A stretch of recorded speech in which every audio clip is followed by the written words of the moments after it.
শ্রাবণের মেঘগুলো জড়ো হলো। একটি গান, যে গান একসময় শুধু ভালোবাসার গল্প বলতো, সেই গানই এখন হয়ে উঠেছে প্রতিবাদের ভাষা।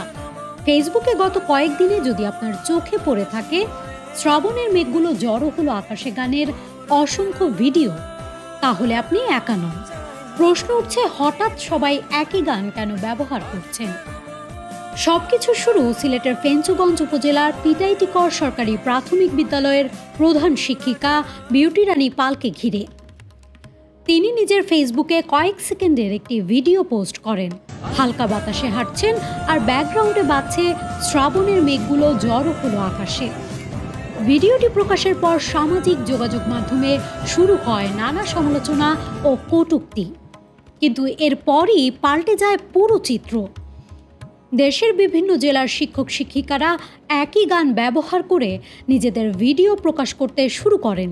কেউ বিদ্যালয়ের আঙিনায়, কেউ কর্মস্থলে, আবার কেউ ব্যক্তিগত পরিবেশে দাঁড়িয়ে জানান দিচ্ছেন একটাই বার্তা: শিক্ষকও একজন মানুষ, তারও ব্যক্তিগত জীবন আছে, অনুভূতি আছে, আর আছে নিজের মতো করে আত্মপ্রকাশের অধিকার। অনেকের মতে এটি শুধু একটি ট্রেন্ড নয়, এটি শিক্ষকদের পারস্পরিক সংহতি, মর্যাদা এবং ব্যক্তিগত স্বাধীনতার পক্ষে এক নীরব ডিজিটাল প্রতিবাদ।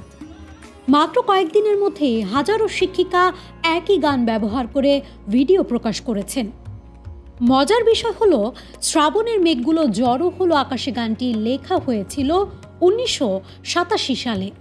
গীতিকার ও সুরকার আশরাফ বাবু এটি লিখেছিলেন প্রেমের আবহে। 4 দশক পর আরেকটি শ্রাবণের সেই একই গান ফিরে এসেছে একেবারে নতুন পরিচয়ে। আপনার কি মনে হয়, একজন শিক্ষক কি ব্যক্তিগতভাবে এমন ভিডিও প্রকাশ করতে পারেন, নাকি পেশাগত পরিচয়ের কারণে তার উপর আলাদা সামাজিক প্রত্যাশা থাকা উচিত? আপনার মতামত জানাতে পারেন কমেন্ট বক্সে। নাজহাতুল তোয়া, দৈনিক মানবজমিন।